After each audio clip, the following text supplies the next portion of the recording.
Hello students, आज आपण electromagnetic induction हा चॅप्टर पाहत आहोत. तर त्यामध्ये आपण आतापर्यंत त्या ठिकाणी स्टॅटिक EMI पाहिले, त्याचबरोबर डायनॅमिक EMI पाहिले.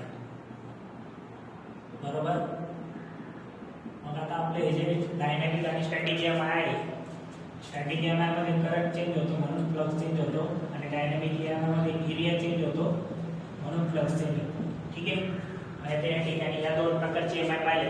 आता तिसऱ्या टाईपचा EMI पाहायचा आपल्याला, that is name is periodic EMI. स्वतः पिरियॉडिक EMI म्हणजे काय आहे? पिरियॉडिक EMI मध्ये थीटा चेंज होते, t theta by dt, okay, tends to change of flux. आता या ठिकाणी आपला हा जो ओमेगा आहे, बरोबर, मग आपण एक युनिफॉर्म मॅग्नेटिक फील्ड घेतली. काय घेतली आहे? Uniform magnetic field. मग आता हे युनिफॉर्म मॅग्नेटिक फील्ड घेतल्यानंतर काय केले, त्यामध्ये आपण एक रेक्टँग्युलर कॉईल घेतलंय, आणि अलॉंग द ॲक्सिस ती कॉईल काय होते, मूव्ह होते. म्हणजेच काय चेंज होते, आपला थीटा चेंज होते. विथ द फील्ड ती अँगल चेंज करते. म्हणून आपण ओमेगा इज इक्वल टू काय केलं, theta by t in time t. किती अँगल तो डिस्क्राइब करणार आहे, theta. Theta is equal to काय, ओमेगा टी. त्याला इक्वेशन आपण काय म्हटले, फर्स्ट म्हटले. ओके. सो आता पुढे आपल्याला काय करायचं पहा, आपल्याला फ्लक्स माहिती आहे. Okay. So we know about magnetic flux. So for the purpose of magnetic flux, what we have, phi is equal to NBA. Okay, N means what? N is the number of turns of coil, B is magnetic field, and A is area. A is what? Area of rectangular coil. Okay, so in that, what should we have? NBA cos theta. But we have NBA cos theta. How we write this? So here we are write phi is equal to NBA cos omega t. Okay, so this is our equation. Okay,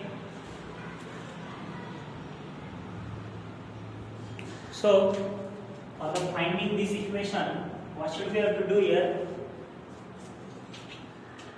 From this, we have to find the concept of electromagnetic induction. So how we find this in this concept? Just look here. As we know, the Lenz's law for electromagnetic induction, or Faraday's law of electromagnetic induction. So, what is the statement for Faraday's law for electromagnetic induction? The statement is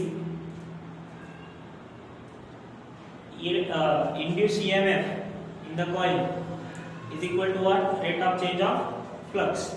Okay, so from this, what should we have to do? We have made an equation for this. So after that, we have got the electromagnetic induction, and that type of electromagnetic induction is called as periodic, because it is depends on time and theta. Okay, so as by the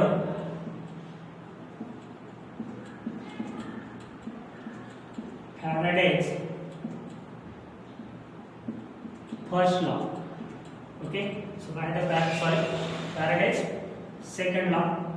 So for the Faraday's second law, what should we have to do? E is equal to minus d phi by dt. From this, what should we have? Value of phi, d dt of NBA cos omega t. Okay, and it having minus sign. So E is equal to what? NBA are constant, only cosine angle, this function is going to change. So minus NBA as it is, and derivative of cos omega t is sin omega t into omega. So from this, what should we have to get? From this we have get the value of magnetic flux.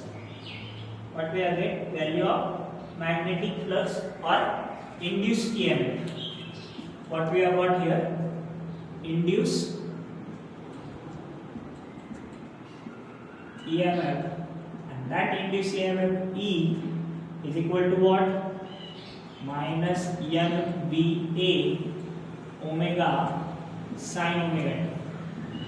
Okay, so for the maximum value of EMF, or we have to say it as a peak value, E0. आता E0 कधी असणार आहे? Sign ची value maximum असलं, sign ची value कधी maximum असती? sin omega t is equal to 1. कधी असणार आहे?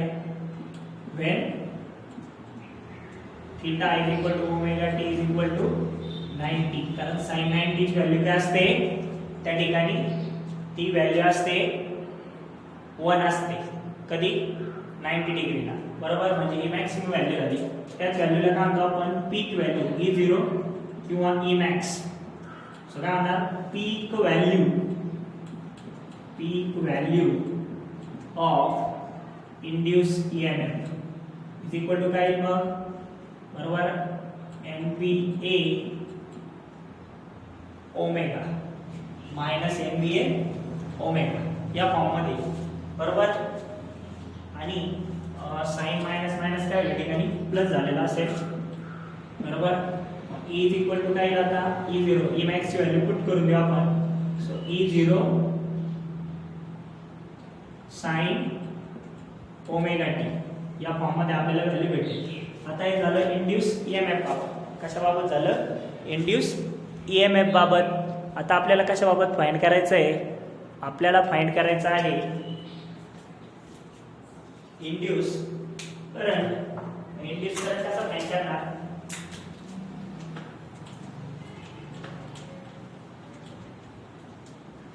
आता यामध्ये काय असतं बघा, फॉर द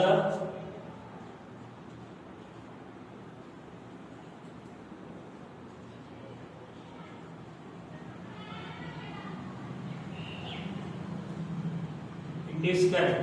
इंड्यूस्ड करंट कसं करणार आहे? E इज इक्वल टू काय असतं? I into R. बरोबर, so I is equal to काय आहे by ohm's law? E by R. Okay, E ची व्हॅल्यू काय आहे? E0 sin omega t upon R. बरोबर, मग आता hence I0 is equal to what? E0 upon R. बरोबर, आणि दिस इज काय? This is the peak value of current or maximum value or maximum value of current. So hence I is equal to I0 sin omega t. किंवा अजून कसं लिहू शकतो आपण? व्यवस्थित जर लिहायचं झालं तर या पद्धतीने लिहू शकतो. कसं? व्यवस्थित लक्ष द्या. I is equal to I0 ची व्हॅल्यू जर पुट केली MVA omega sin omega t upon R. So these are the formulas for induced current and induced EMF. आता हे जर सायनोसॉइडल वेव्ह फॉर्म मध्ये दाखवलं गेलं, एम्प्लिट्यूड फॉर्म मध्ये, सायनोसॉइडल वेव्ह फॉर्म तुम्हाला माहित असतं. बरोबर, साइन वेव्ह फॉर्म मध्ये, तर दोन्ही पण सेम फेज मध्ये, कारण अँगल चेंज होत नाही. म्हणजे जर आपण हा थीटा जर दोन्हीचा जर 0 पुट केला तर दोन्हीची व्हॅल्यू काय येणार आहे? मॅक्सिमम येणार आहे, 0 येणार आहे. दोन्ही कुठून स्टार्ट होणार आहे? 0 पासून. हे जर EMF साठी असेल तर हे दुसरं कशासाठी असेल? सॉरी, करंट साठी असेल.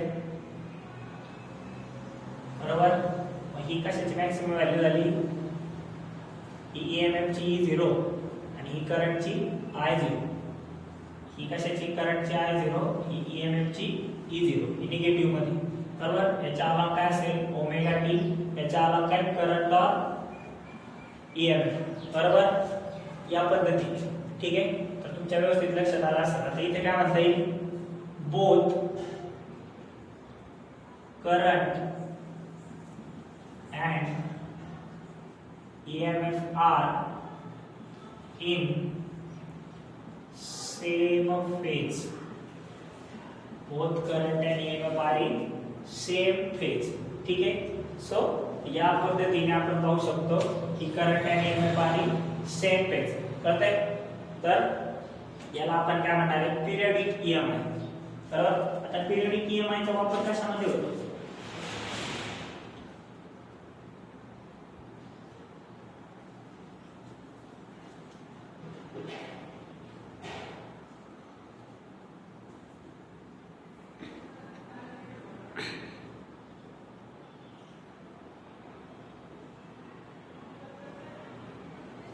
बरोबर.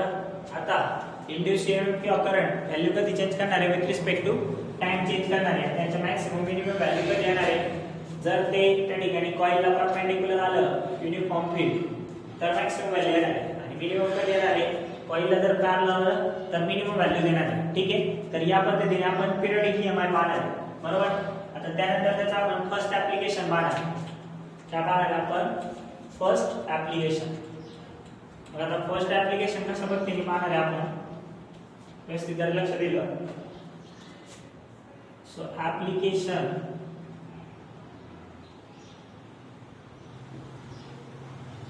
Of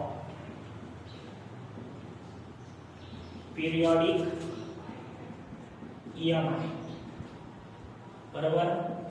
application of periodic EMI. आता ऍप्लिकेशन ऑफ पिरियॉडिक ईएमआय पाहत असताना कशा प्रकारे येईल पहा. त्यामध्ये जर आपण पाहायला गेलो तर फर्स्ट ऍप्लिकेशन येतं एसी जनरेटर. काय येतं? AC generator. बरोबर. आता एसी जनरेटर मध्ये किंवा आपण त्याला काय म्हणतो, डायनॅमो म्हणतो. काय म्हणतो? डायनॅमो किंवा आर्मेचर म्हणतो. बरोबर. ठीक आहे. मग आता एसी जनरेटर वर्क कसं करतं? एसी जनरेटरच्या अराउंड त्या ठिकाणी मॅग्नेट्स पुट केलेले असणार आहे युनिफॉर्म फील्ड साठी. हा कॉइल असणार आहे इथे. बरोबर. हा कॉइल या ठिकाणी इकडे पुशेसला कनेक्ट असेल. ठीक आहे. आणि ह्या कॉइलवर वॉटर पडणार आहे, वॉटरफॉल झालेला. तुम्ही ते जलविद्युत प्रकल्प पाहिले असतील ना, तर त्या जलविद्युत प्रकल्पामध्ये कशा प्रकारे वर्किंग होतं, तर त्या टाईपच्या जनरेटरला काय म्हणतो आपण? AC generator. म्हणजे आपल्या घरी जी लाईट वापरायला मिळते तर ते ह्या जनरेटरच्या सहाय्याने मिळते. नॉर्थ साऊथ ते टर्बाईन्स असतात पहा, त्या पंख्यावर पाणी पडल्यानंतर तो पंखा फिरतो आणि त्याच्या आतमध्ये कॉइल जोडलेले असते, त्याच्या अराउंड मॅग्नेटिक फील्ड असते. मग जसं जसं फ्लक्स चेंज होईल तसं तसं ईएमएफ काय होत चालतो, त्या कॉइलमध्ये प्रोड्यूस होत चालतो आणि तो ईएमएफ स्टोअर करून आपल्याला पुढे यूजसाठी दिला जातो. बरोबर. ह्या टाईपच्या जनरेटरला काय म्हणतात, त्या ठिकाणी एसी जनरेटर म्हणतात. ठीक आहे. आता हे नॉर्थ आणि साऊथ आहे.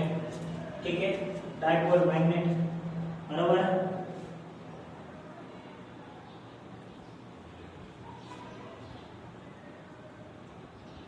ठीक आहे. आणि this type of generator is based on काय? Periodic EMI. कशावर बेस आहे? Periodic EMI. बरोबर. ठीक आहे. आता यामध्ये पहा,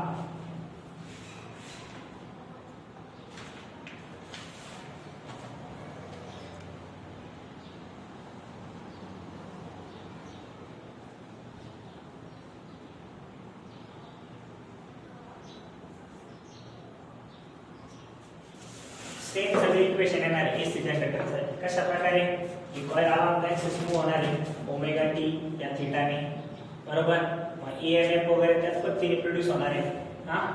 आता याच्यात डीसी जनरेटर पण येतं. कुठलं येतं? DC generator. डीसी जनरेटरची सिस्टीम वेगळी आहे, ती स्प्लिट रिंग सिस्टीम. कुठली?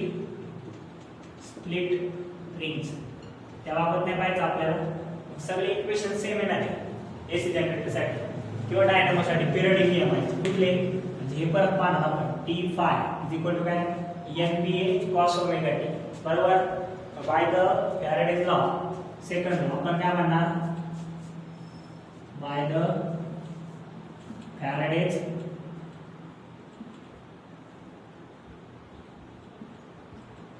Second law. Faraday's second law is equal to काय? Minus d phi by dt is equal to काय? Minus ddt of NBA cos omega t. बरोबर.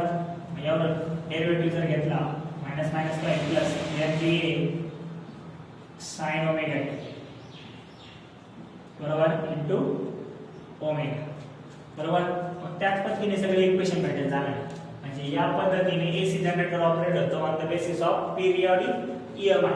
मग EMF साठी equation भेटलं त्याच पद्धतीने करंट साठी भेटेल काय I इज इक्वल टू काय E अपॉन R म्हणजेच काय I इज इक्वल टू काय E ची व्हॅल्यू काय E0 sin omega T upon R बरोबर. I इज इक्वल टू काय I0 sin ओमेगा टी बरोबर.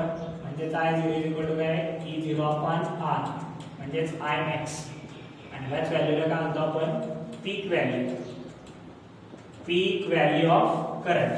ओके. सो या पद्धतीने आणि यामध्ये I इज इक्वल टू काय मग MVA omega sin omega T upon R. ठीक आहे. तर या पद्धतीने आपल्याला या ठिकाणी काय होणार आहे सर्व गोष्टी भेटणार आहेत. कारण हे ऑन द बेसिस ऑफ काय वर्क होतं पिरियॉडिक EMI म्हणून या ठिकाणी आपल्याला या पद्धतीने भेटणार आहे. ठीक आहे. आता आपल्याला दुसरं ऍप्लिकेशन पाहिजे EMIचं. त्या ऍप्लिकेशनचं नाव आहे ट्रान्सफॉर्मर. काय नाव आहे ट्रान्सफॉर्मर बरोबर.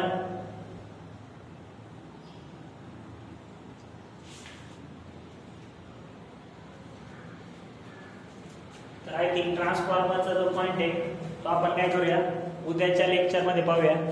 थँक्यू.